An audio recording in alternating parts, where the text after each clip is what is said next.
It's certainly one of them. I mean, you know, being blessed, winning 5 times. But the trick was, I think the first one was the European Grand Prix, it was called. That was at Brands Hatch, 85, doing the double in 86, and Brands Hatch basically closed to Formula One, deemed too dangerous. So then we came to Silverstone, won in 87, so we did 3 on the bounce, which was pretty nice. And then came second, I think, in 88, and then we won in 91, 92. But Silverstone and the fans have always been very, very dear to me. A lot of fun. You've got to say the 87 race was stunning, because it was with the old turbos, which were ruthless around here. They had so much power. And to be 24 seconds down with 20 odd laps to go, and then come out and chase Nelson down, and then, you know, get the win just before last but one lap with the epic overtake down Hanger Straight was something incredibly special, which the fans loved. I think the Mexican wave was going around the circuit as quick as I was driving, so the fans were just outstanding, and it was a race to remember. Then especially in the last 15 laps, I remember I broke the track record 11 times. I lowered it down 11 times. And it was qualifying laps at the end of the race, which is unheard of. But, you know, I mean, I had to try and win for the fans, not only the fans, for myself as well. And it was an epic race. It was a very, very special race, 87. So that stands out a lot here. Yeah, I mean, 85, 86, 87. They were all fantastic years. Being bridesmaid in 86, 87, being second in the World Championship wasn't good, but it all came right later. Ayrton and I were going tooth and nail, and especially in 91 too. And Ayrton told me that Honda were making a special engine for him with more horsepower. It was going to take 6 or 7 weeks to do it, and I didn't really believe it until he got it. And then he just sailed into the distance, but we got within 8 points of the championship with him, and pushing him all the way, but then he drove away at the end of the year. But it was a good year. Can you remember that race? Vaguely. Who won? Oh, who was second? Who was second? Senna. Yeah, no, I remember it very well now. I won. Ayrton was second, and obviously Michael was third. So yeah, it was a wonderful race, and stunning circuit. My goodness me, there's a lot of circuits back then that obviously they don't drive today now, because they're deemed far too dangerous. But yeah, it was a good weekend. And he came in and he hit the ground running, and he was on the podium with me quite a few times in those years, and had some epic races with him. I'll never forget the one race with him in Spain. It was raining, and I was in the lead about 18 seconds, and he was hunting me down with a car that allegedly had a problem with changing gear, and he was catching me 1 or 2 seconds a lap, and I was on the limit. I thought I was on the limit, and anyway, he got within 5 seconds of me, and I started to push really hard, so hard that I lost the car in the one corner. I thought I was going to fly off the circuit. And then as I got to the edge of the circuit, all of a sudden the car gripped, and I went around the corner better, and I went, you know what, I better try a few different lines now. And I found a lot more grip by completely changing the way you drove the car. And I found the grip, and then I started to drive away from him. And then obviously I won the race, and then all the press could say is I was playing with him. I wasn't playing with him at all. I was driving my nuts off. And it wasn't until I almost had an accident on the big right-hander. It was on the 3rd corner, and I thought I was going to slide straight off into the barriers and then get completely offline. And in the wet, sometimes it happens, you get a lot more grip. Yeah.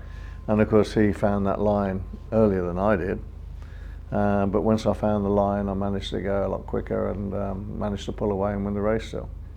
But it was a good race. First of all, I've got to say I have incredible sympathy with the drivers with the current cars at the moment, because it's all in the hands of the computer. The deployment and harvesting of power, the drivers have nothing to do with it at all. They're just passengers. And to quote Lando in the Japanese Grand Prix, you know, the harvesting going into one of the fastest corners, the most challenging corners in the world, and you're doing 70 kilometers an hour slower than you should be, because it's harvesting power. But then his deployment decided, because he got within a second of the car in front, that they'd give him special overtake boost. He didn't want it, but he had it. So he had no choice but to overtake going into the chicane, which he did. But then coming out the chicane, he knew full well that his power wasn't going to be the same. And then he was repassed again down the straight and just left for dead with the amount of power that the driver he just overtook. And everyone's saying, oh, that's good overtaking and everything else, but they're not understanding what's going on, and it's not right. And here is going to be very difficult for the drivers at Silverstone, and I think it's going to be very difficult for Formula One in general, because I don't know how they're going to spin it, because they're not going to have enough power to race around a lap. So unless they're all agreed to harvest and deploy in the same places, there's going to be big differences in speed between the cars, and everyone's going to go, what's going on? That's crazy. Plus, the lap time's going to be slower, not slower. So it's a big challenge for them. This is the first big challenge of the year for them here. The only thing you can do with rivalry this year at the moment is within the same team. You know, the computer age is here to stay, and with AI and that, and as I said, the computers and the deployments and the harvesting of the power and the engine, just like we get within a second of the car in front, instead of having the DRS where the wing opens and goes quicker, you'll get more power than the other driver in front. And it's all done by a magic. So what can the driver say about that, because he doesn't have any control over it? So progress is fantastic in certain areas, but I think until it's sorted where it's a level playing field, it can be very, very confusing for the fans and for the drivers itself. I know some of the drivers are immensely frustrated because they can't show how good a driver they are, and a lot of things are taken totally out of their hands now. So it's a wonderful question to ask, but you need to ask the teams, and I don't think they've got the answers at the moment, because the 50-50 balance at the moment does not work. Next year, when they're going to tweak the rules completely, 60-40, I think it'll work much better. It was totally Harry Flatters, it was balls out. I mean, you know, the driver made the difference at times. And, you know, if you're brave going into certain corners with the concrete wall there and the barriers there, so if you made a mistake, you hit the barriers, bang, you got busted up, you know, you hurt yourself. Now you have all the barriers away, so when they go quick into the corner and mess it up and just drive off the circuit and on the circuit, well, where's the penalty? And you can do that 3 or 4 times before you get a time penalty. So yeah, it's totally different. When I started, there was Alan Jones, world champion, still racing. There was Niki Lauda still racing. There was Alan Prost. Obviously in my era there was Ayrton Senna, Keke Rosberg. There was all world champions, all racing together. I think there were 7 or 9 world champions racing on one race together.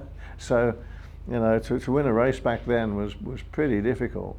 There was so many great drivers. A special helmet, signed and everything. It's a real McCoy. It's got the chip marks on from the stones that he used to get hit in the head with. My goodness me, and got all the sponsors on there. Very, very special indeed. So there you have it. It doesn't smell too bad either. We used to use them for, you know, a good few races, probably anywhere between 3 to 6 races, probably. It depends on the how they got peppered at the front, because once you get a few big stone chips in the front here and that, which penetrates everything, it weakens the actual shell of the helmet, and then you have to change it. But I had qualifying helmets and racing helmets, and I used to swap them around a little bit. But yeah, you can see all these edges here, and there's a big chip mark there of a stone. But it's a lovely helmet. It's actually in quite good nick. Oh yeah, it's a big thump on the head. Yeah, even a very small, very small, but you hit that 200 miles an hour. And the thing is, when it comes off someone's back tyre, it's flipping off, so you can double the speed. It's 400 miles an hour. So yes, you know about it only too well. I know these are my racing gloves because the good thing for me, I had quite small hands because I had to have a small steering wheel. And you can see this fits absolutely perfect. There's no gap here at all. And my knuckles used to hit the top of the monocoque as you turn the corner because there's so little room in there. But yeah, these were used quite well. You can see they're the real McCoy. They're not a new glove where it's been soiled or whatever. This is the proper McCoy. So they've definitely won races, these out. The Bromsgrove Kart Club, that's Little Risington, where my father acted as an RAC steward and scrutineer, and my mum was the competition secretary. So they ran the club together for quite a number of years with a load of other people helping. But yeah, it's one of the trophies we won. It's a winner's trophy, and I might buy that back myself. Nice memories. This probably would have been when I was probably about 14, 15, something like that. I won, I think, 7 or 8 Midland championships at Bromsgrove. It might have been more than that. So I was quite a prolific winner there, which was quite good. My father bought a faster kart JLO. I remember he bought the whole thing for, I think it was only about £15 back in the 50s. And how old would I have been? So 1959, so I'd be 6. And I remember him buying it. Well, it wasn't for me, it was for him to have a bit of a play. He used to race himself a little bit, you say. But of course I managed to put some blocks on the pedals, and as you do, and when he went to work and I was home, I used to jump on it and go around a little bit of a garden. We didn't have much of a garden, but just in circles really. And it was a one-wheel drive one, and it grew from that. And I said, oh, we need to go to a race, you know. I feel like I'm very competitive. And we went to Shannington, Banbury, just not far from here, on Edge Hill. And my first practice, every time I did 1 lap, everyone else had done 2. Because my kart I was in it was really poor. Everyone else had straight through axles with racing engines and everything else. So I can remember being a very young lad being very disappointed. And then when I went round one corner and down the straight, not that I was going that quick, it all went very quiet. And marshals came running over to me and said, "You okay? You okay?" I said, "Yeah, I'm okay. The chains come off." And the marshal said, no, the whole engine fell off. So yeah, it was interesting. Yeah, there were special golf clubs done for Williams years ago, and yeah, we used them a little bit, and then we put them to a side. They're a special collector's piece, and obviously they've been found. They came out the loft, and they've all got Williams stickers on, and you can see the putter here, which is amazing because it's still brand new. So it's actually a good putter. I won't take it out because but you can see it's a beautiful putter, and it's got red 5 on the end here as well. So it's a collector's piece, and I had an extra one of these at home ages ago, and very good putters, very good putters. Oh my goodness, I love golf, and I'd like to thank Ping and John Solheim and his team for helping me out and try and find clubs that I can actually hit. As you get a bit more mature in life, it gets a bit harder to hit the ball out there. I've got a grandson who's just turned 18 and carries the ball 330 yards, and Leo is a great player. And Greg also, my youngest son, they can hit the ball incredibly. I wasn't blessed like that, unfortunately. Certain sales go straight to UK youth. Yeah. And the fabulous thing with UK youth, we just launched, in fact, this last week or so, and last night I did a big function last night, and you can see the building here. It's called the Capital Appeal. We're raising £10 million. And as it says here, that Nigel Mansell, President, has already committed to raise. We've already donated, or will have donated by 2/3 of the way through this year, £1 million, because all the work I'm doing in England this year is going direct to the charity, because that way it gets gift aid on top.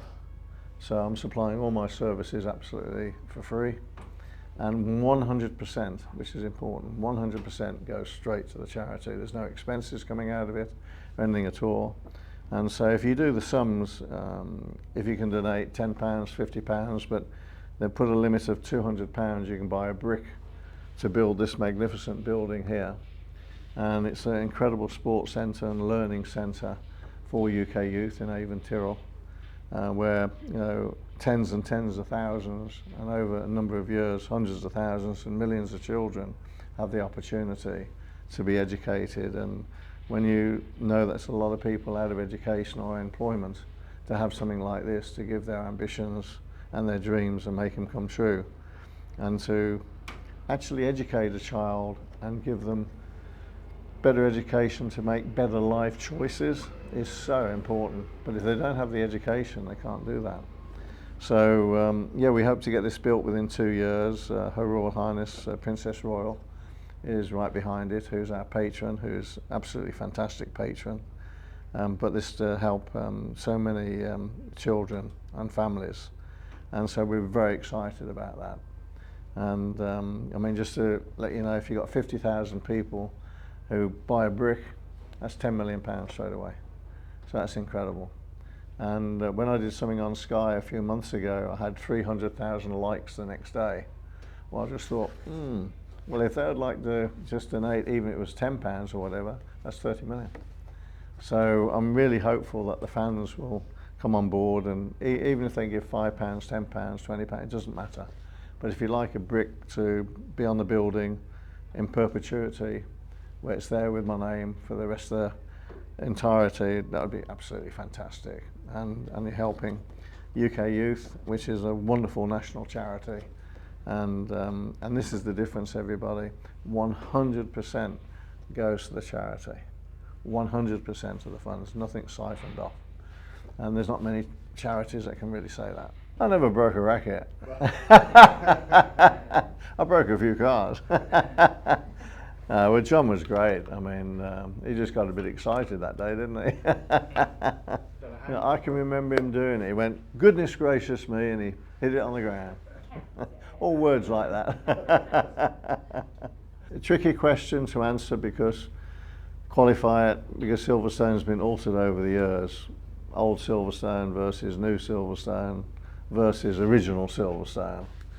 So there's one set of corners here which are very similar throughout all that, and that is Beckett's. So that through Beckett's, because in the middle of Beckett's you're pulling 5G one way and 5G the other way, and your eyes go cross-eyed momentarily, and before you come out on the circuit to Angus Strait. The old Stowe and the old Stowe and Club Corner were horrific corners, because on qualifying tyres, which they don't have now, you took flat at over 200 miles an hour.